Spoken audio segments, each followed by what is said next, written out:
Bonjour à tous, bienvenue sur mes coups de cœur littéraires. Ça fait un petit moment que j'ai pas enregistré d'émission. C'est vrai que les dernières chroniques n'ont été que rédigées et j'ai pas trouvé que c'était utile de faire un audio. C'était pas forcément des gros coups de cœur. Si vous avez envie de le découvrir, je vous rappelle que vous pouvez aller sur le blog descrinsdubab.net. Vous aurez les deux chroniques qui ne sont pas sur ce podcast. Aujourd'hui, je vais vous parler de Terre hantée. Terre hantée, c'est le tome 2 c'est le tome 2 de la duologie de Terre hantée et qui s'intitule Mémoire spectrale. L'auteur est Pascal Lovis. Si vous remontez un peu, vous allez découvrir le projet Idaho dans les anciennes émissions. Le projet Idaho était la première partie justement de Terre hantée et j'avais été vraiment emballée. Mais emballée, le mot est petit parce que c'est vrai que très sincèrement, quand on aime le suspense, quand on a envie de découvrir un nouveau style, Pascal Lovis est un auteur que personnellement je vais suivre. C'est vraiment il a un style qui a su tout de suite. Enfin, je suis séduite par ce style. Mais c'est pas que le style de l'écriture qui est quand même relativement novateur, j'en sais rien, mais en tout cas vraiment étonnant dans sa façon déjà d'avoir découpé cette duologie, parce que le premier nous laisse, nous lecteurs, sur quelque chose de particulier avec énormément de questions. Et puis les mémoires spectrales, d'ailleurs, c'est une fois qu'on a lu ce roman, on comprend très bien le titre, qui peut paraître surprenant comme ça quand on le voit, mais il s'emboîte merveilleusement la suite logique du projet Idaho, et franchement, c'est d'une fluidité aussi surprenante qu'étonnante. Alors c'est vrai que si l'auteur m'a vraiment m'a conquise autant par sa plume, il n'y a pas que ça. J'avoue que la façon dont il a développé la psychologie des personnages est vraiment vraiment très intéressante. Très intéressante parce que je sais pas si on peut dire que c'est le héros de l'histoire, parce que pour moi au début c'était plutôt le dindon de la farce, mais si quelque part c'est quand même le personnage qu'on va suivre tout le temps. Il est ballotté dans tous les sens, mais c'est un personnage qui est attachant, c'est un personnage qui... Et puis c'est le personnage qui pourrait être à votre place de lecteur. Parce qu'en fin de compte, il découvre en même temps. C'est à travers lui qu'on découvre, et on découvre en même temps que lui ce qui se passe. Il est toujours surpris, et aussi surpris que nous. C'est ça qui est très, très amusant dans un sens. Peut-être pas pour Dan. J'en sais rien. Mais lui en tout cas arrive à trouver le positif dans toutes les situations. C'est vrai que dans les autres personnages, tout est presque parfait. J'ai pas de... Vous savez, des fois on peut donner les aspects positifs, les aspects négatifs. Des aspects négatifs, j'en trouve pas. Je vais vous dire franchement, si vraiment je dois en donner un, c'est que effectivement il y a un rendez-vous sur les blogs, sur les livres, qui s'appelle Rien que pour la couverture, et où les blogueuses présentent les livres qui les ont attirés par leur couverture. Alors effectivement, il y a des couvertures qui sont totalement magnifiques. Là, c'est quelque chose de très puriste. Il n'y a pas plus simpliste. Il n'y a pas plus. C'est vrai que c'est pas quelque chose de. La couverture, c'est pas le truc super commercial sur lequel on va se jeter dans la première librairie. Très honnêtement, d'ailleurs, je sais pas si. Je sais même pas s'il m'aurait attiré. C'est presque dommage. Est-ce un point négatif ou est-ce que c'est voulu? Après tout, chacun est libre de faire de présenter son roman comme il le souhaite et de pas attirer par le regard, par l'œil et par une façade, et par contre d'avoir un contenu particulièrement intéressant. Parfois la couverture est très explosive et c'est très creux à l'intérieur. Donc finalement, c'est pas, voilà, c'est vraiment pour donner une idée de moi personnellement déjà, de ce qui aurait pu être mon attitude en entrant dans une librairie face à ce type de couverture.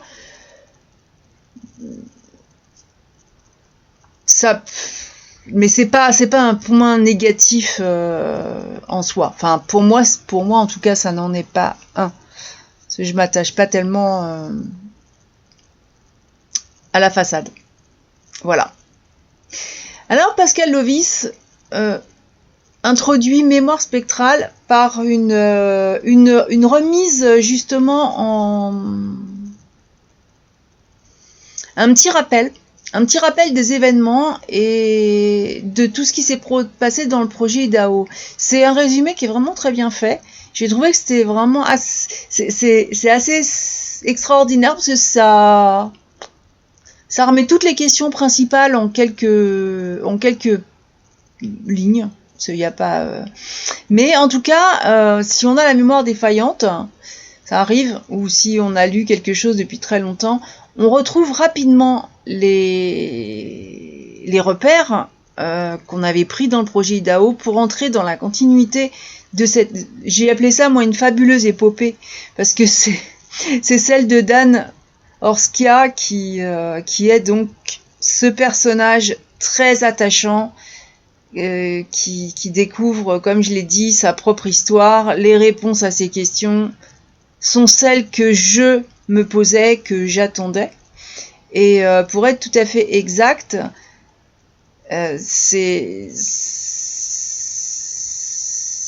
j'aurais pu vivre, enfin, je sais pas si j'ai pas vécu la même histoire que Dan. C'est assez curieux, c'est immersif, c'est pour ça que je parle d'une plume très particulière qui est très fluide et très facile à suivre. C'est une lecture qui est facile malgré des références scientifiques voire astronomiques qui sont assez loin de mes domaines de compétences, ça je l'avoue. Mais c'est au contraire, c'est intéressant. On a envie d'aller chercher, on a envie de découvrir, on a envie de. C'est une œuvre qui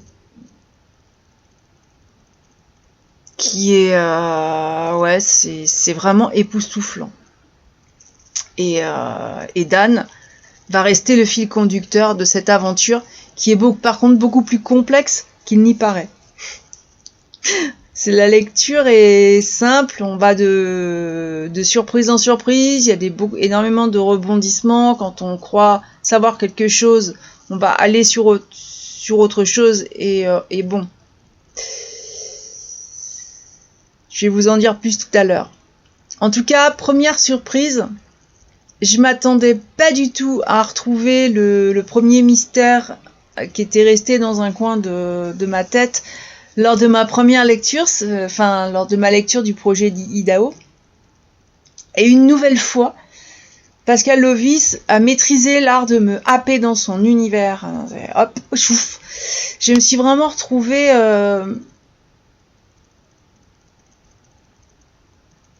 à fond dans dans quelque chose que je pouvais pas lâcher. C'est un bouquin qui est très addictif, on va dire. Et dans le prologue, alors bien sûr, effectivement, il y a une logique. Il y a une logique, parce que ce qui avait été le début et la fin du projet Idaho trouve sa suite dans le prologue. Et là, par contre, ça va vraiment... on découvre toute l'importance que ça a. C'était des petites... C'est quelque chose qui était survolé ou touché ou frôlé dans le projet Idaho, et là on découvre que finalement ça prend une importance phénoménale.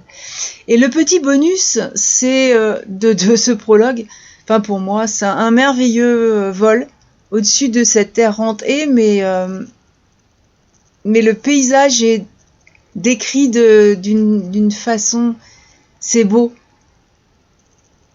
Vous allez me dire qu'une terre hantée n'est pas forcément belle. Et bien justement, l'auteur en a fait quelque chose qui fait envie et qui m'a questionné d'ailleurs sur la beauté de notre planète, sur notre planète Terre, si l'humain n'y habitait plus. Et est-ce que ça laisserait place à une végétation luxuriante, à une faune sauvage, voilà. Bon, mais par contre, je vais vous laisser dans le brouillard là-dessus. Je voudrais éviter de spoiler.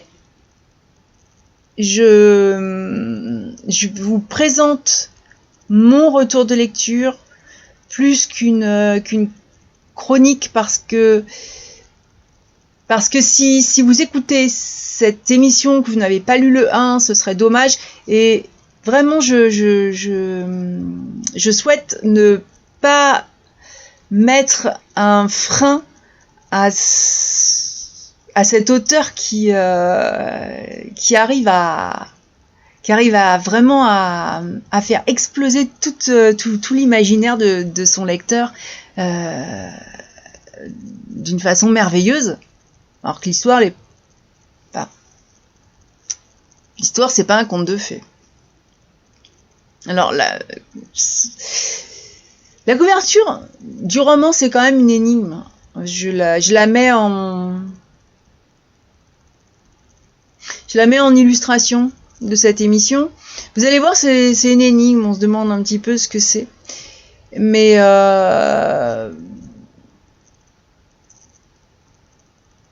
c'est un peu la même chose, je l'avais dit aussi avec le premier opus, que la couverture ne fait pas la qualité de la plume.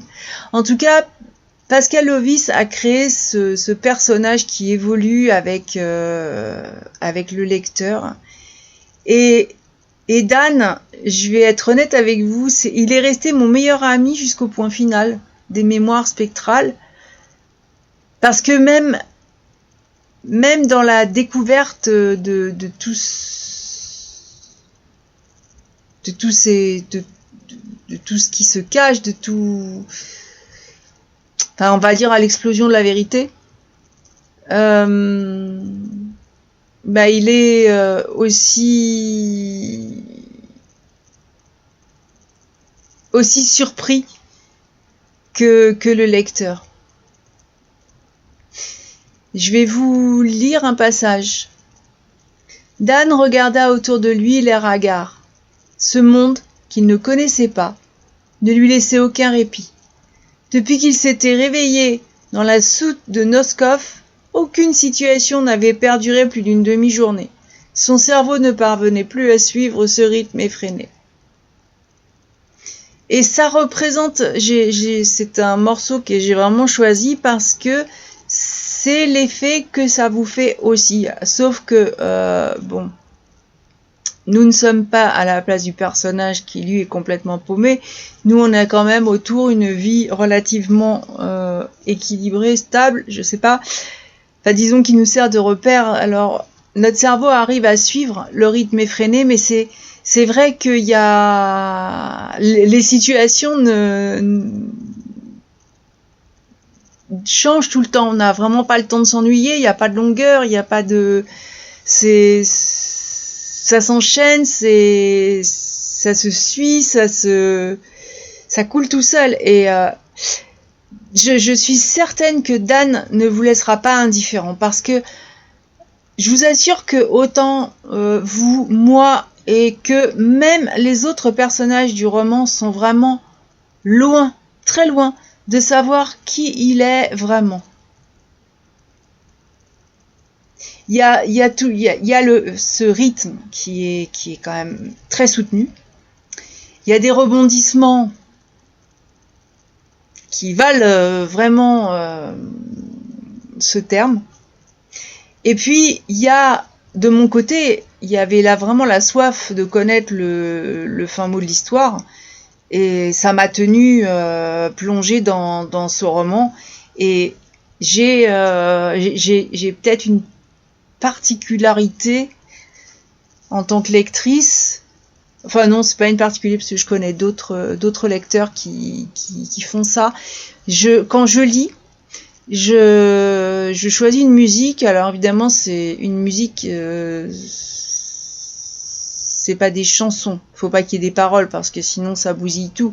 J'ai souvent choisi des musiques de films. Et ça me crée une bulle de lecture. Et du coup, je suis vraiment dans l'univers. La musique m'accompagne. Je trouve que la musique, pour moi, la musique et la lecture, c'est quelque chose. Quand vous regardez un film, la musique fait beaucoup. Et quand je lis un livre, la musique aussi va accompagner et me donne un effet immersif. Et comme là, Pascal Lovis, c'est vraiment un univers fabuleux. J'avais choisi la musique d'un film qui n'est pas du tout un film de science-fiction d'ailleurs, mais qui rythme vraiment très très bien l'histoire. Bon, après, si vous voulez mes conseils musicaux, posez-moi la question. Mais c'est vrai que, en plus, l'écriture est, à mon sens, très cinématographique. Et le fait de lire avec cette musique a été vraiment une fabuleuse expérience. C'est un bouquin que je suis pas prête d'oublier. C'est vraiment une histoire qui va rester. Je vais changer de sujet sans vraiment changer de sujet. Je vais vous parler du thé Earl Grey. Alors j'ai toujours un thé avec moi. Et c'est pour ça que je vais soulever ça. Peut-être que d'autres ne le verront pas. Mais je lis avec musique et thé. Alors pas forcément de l'Earl Grey par contre. Mais là, j'étais... on me dit toujours que je choisis mon thé comme les amateurs de vin choisissent leur vin. Et, c'est vrai que j'ai une façon assez particulière de choisir mon thé. Et là, j'ai eu la joie de rencontrer un personnage qui fait vivre presque la cérémonie du thé. Ce personnage, c'est Anastasia Kirsling qui connaît l'art et la saveur. Et franchement, elle va vous présenter son breuvage. Alors, elle le présente à Dan. Et Dan, il est conquis. Et après, il se trompera pas. Il saura très bien faire la différence entre un bon thé et du jus de chaussette. Et c'est vrai que ce sont des moments où, au milieu de toute cette folle aventure, la plume de Pascal Lovis se fait poétique. Et c'est un exercice de style qui est pour moi exceptionnel parce que y a quand même complexité. Et là où l'exercice est quand même très fort, c'est que ça reste cohérent. J'y ai trouvé, on a beau chercher, il n'y a aucune incohérence. Tout est très complexe, mais il y a tout s'emboîte tout à fait parfaitement. C'est-à-dire qu'à la fin, vous avez quelque chose qui est extrêmement bien construit et puis qui est très addictif, évidemment. Parce que si on peut se perdre parfois dans la complexité, notre cerveau fait vite le lien entre une un chapitre et un autre, même si on parle de différents personnages, de différentes situations, parce que bon, il y a plusieurs groupes dans cette histoire. On a toujours le groupe de résistants.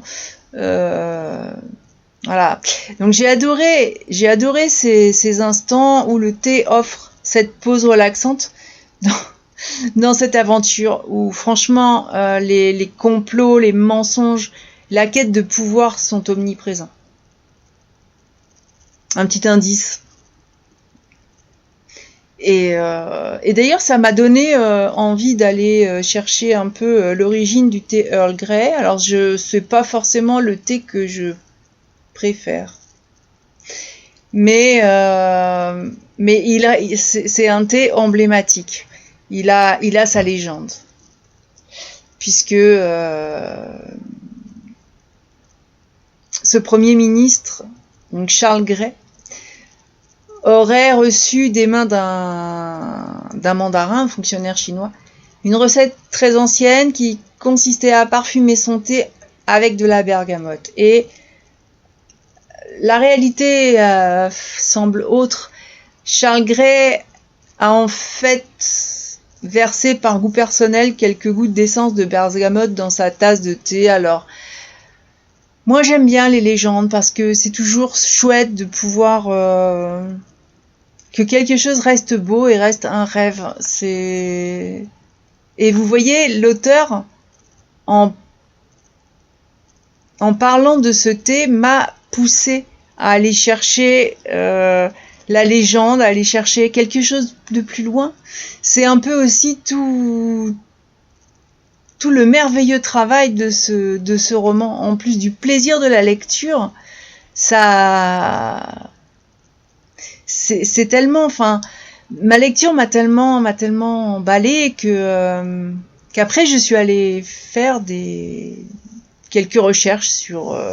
Alors, je vais pas en parler parce que c'est tout de suite un spoil, malheureusement. Je suis désolée. Mais c'est vrai qu'il y a beaucoup de sujets sur lesquels j'ai fait quelques recherches pour ma connaissance personnelle, en fait. Alors, vous l'aurez compris, je suis conquise par cette lecture. Je l'ai trouvée palpitante. Les questions posées dans le projet Idaho ne restent pas sans réponse. Et ça, c'est important parce que ça m'arrive ça m'est arrivé de terminer une duologie ou une trilogie avec encore d'autres questions. Bon là, on pourrait repartir sur autre chose, hein, quelque part, mais la boucle est bouclée. Toutes les pièces se sont bien emboîtées et c'est vraiment génialissime. Mon imaginaire n'avait vraiment pas percé le mystère du très convoité Dan Orska, parce que c'est vrai que tous les groupuscules veulent absolument mettre la main sur lui. J'avais pas vraiment compris pourquoi. Et d'ailleurs, à ce sujet, je vous promets une fin spectaculaire qui est presque un pied de nez.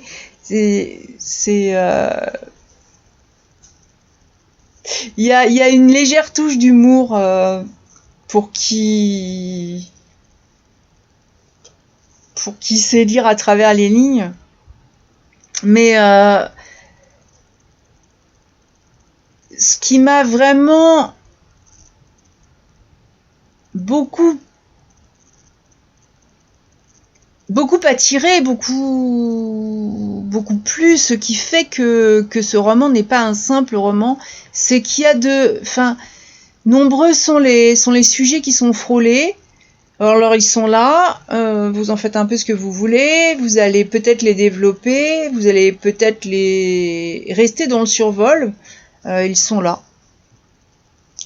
Et je crois que c'est suivant la sensibilité du lecteur. Alors là, je vais quand même vous donner quelques indices, mais là, les indices, c'est pas trop du spoil parce que c'est ce qui m'a touché moi en fonction de ma sensibilité, mon intérêt sur le monde qui m'entoure.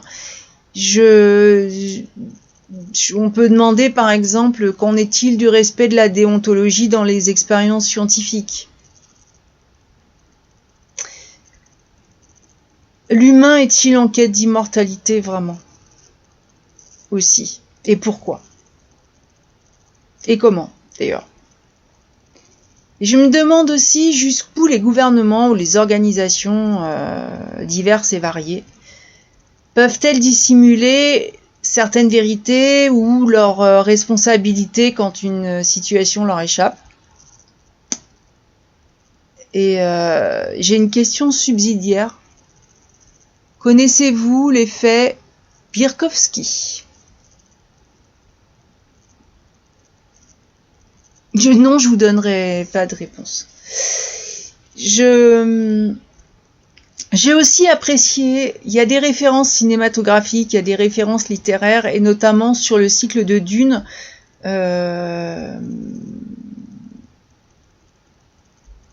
Au départ, je m'étais demandé pourquoi le nom du projet Idaho, et la réponse, elle est venue d'elle-même, et je vous la mets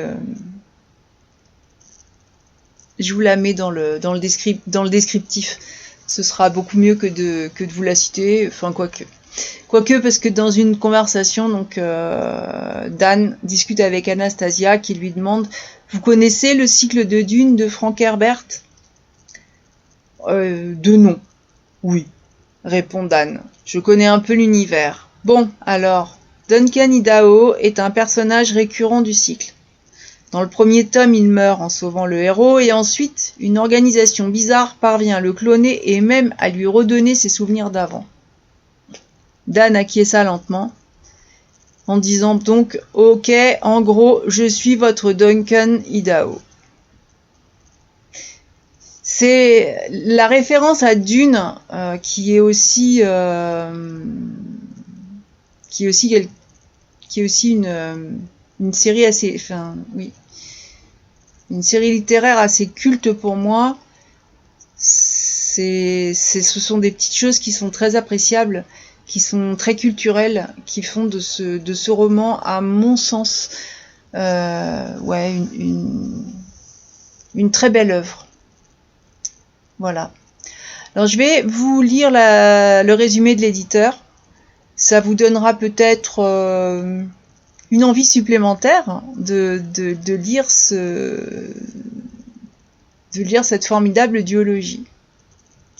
Dan vient de comprendre, son rôle sera crucial dans la lutte contre les Zénides, les créatures qui ont chassé l'humanité de la Terre. Mais son extraction inopinée du projet Idaho le laisse dans une certaine confusion. Entre Anastasia, la processeure en chef du projet à la solde de l'agence, et le groupe dissident de Hank, il ne sait pas à qui faire confiance. Dans un univers où il a perdu tous ses repères, à qui Dan peut-il encore se fier? C'est le final époustouflant de la série en 2 parties Terre hantée de Pascal Lovis. Alors il est sorti le 11 mai 2023 chez PHV Éditions et il fait 384 pages. C'est vraiment c'est un bon roman d'une bonne longueur comme il faut quoi. Alors Pascal Lovis c'est un auteur suisse qui est enseignant, il enseigne la biologie et la chimie dans un lycée. Il avait écrit son premier roman, L'héritage des Sombres, qui est paru en 2016, que je n'ai pas lu, mais en fait, c'est vrai que maintenant que j'ai découvert son écriture, j'ai vraiment très envie de le découvrir. C'est un best-seller en Suisse. Donc il a su conquérir son public grâce à sa narration fluide, ses personnages hauts en couleur et ses intrigues captivantes. Je suis tout à fait d'accord avec ça. C'est exactement ce que j'ai ressenti. Il est connu sous le pseudonyme de H. Delette. Un artiste touche-à-tout, adepte de techniques variées, et c'est un illustrateur de génie. Richard Henry, apparemment il forme avec Richard Henry un duo inséparable, puisque depuis sa première publication chez PHB Éditions, les romans et nouvelles, il a son illustrateur qui s'est imposé comme ça parce qu'il a été attiré par ses œuvres.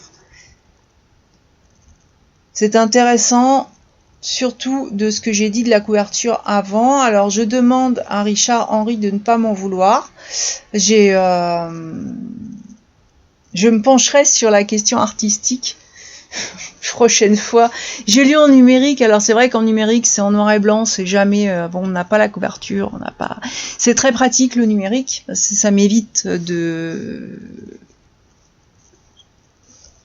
d'acheter une autre maison pour en faire une bibliothèque, mais il y a des petits trucs qui manquent quand même dans le numérique. Je sais pas si vous en pensez. C'est vrai que j'aime beaucoup avoir des livres papier, d'autant que dans la bibliothèque nomade, je fournis pas du tout je prête pas de liseuse, je fournis pas de numérique. C'est une bibliothèque nomade à cheval et nous prenons plus des livres papier, c'est beaucoup plus facile de gestion pour notre association. Que vous pouvez aider d'ailleurs. Il y a un petit encart sur notre blog pour soutenir l'association, donc vous pouvez contribuer. On achète autant que possible les livres qui nous ont vraiment plu. On les achète en version papier pour les intégrer dans la bibliothèque nomade. C'est une bibliothèque qui va à la rencontre des personnes qui sont isolées.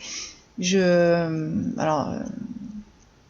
une activité professionnelle qui est en fait en multi-activité. Mais cette association a été créée pour aller à la rencontre des personnes isolées qui vont pas forcément fréquenter la bibliothèque, qui n'ont pas de connexion internet, qui n'ont pas puis voilà quoi, qui se déplacent pas toujours, et ça m'avait frappé qu'il y ait autant de personnes isolées autour de chez moi comme ça dans la région et qui sont des lecteurs en réalité. Alors, quand ils veulent les acheter, je prends les commandes, je vais les acheter. Ils peuvent les avoir aussi dans la bibliothèque. Et par contre, oui, il nous faut les éditions papier. Voilà. Donc ça, c'était pour le petit mot de la fin. Je remercie très sincèrement PHV Édition ainsi que Pascal Lovis parce que ça m'a été proposé en service presse et c'est vraiment une lecture de grande qualité, donc je m'estime vraiment chanceuse d'avoir pu le découvrir et puis d'avoir un échange autant avec l'auteur qu'avec la maison d'édition. Voilà, je vais vous laisser sur ces quelques mots. J'ai été très très bavarde aujourd'hui. C'est vrai que ça faisait longtemps que j'avais pas enregistré d'émission et j'avais beaucoup de choses à dire, surtout sur le projet Idaho et sur cette duologie Terre hantée que je vous recommande, mais vraiment les yeux fermés. Franchement, n'hésitez pas.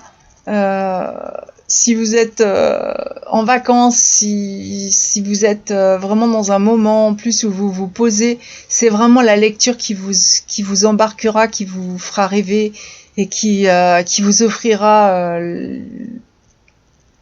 je crois, le plus merveilleux des voyages. Je vais vous souhaiter en tout cas une très bonne semaine et puis de mon côté, je vous dis à la prochaine.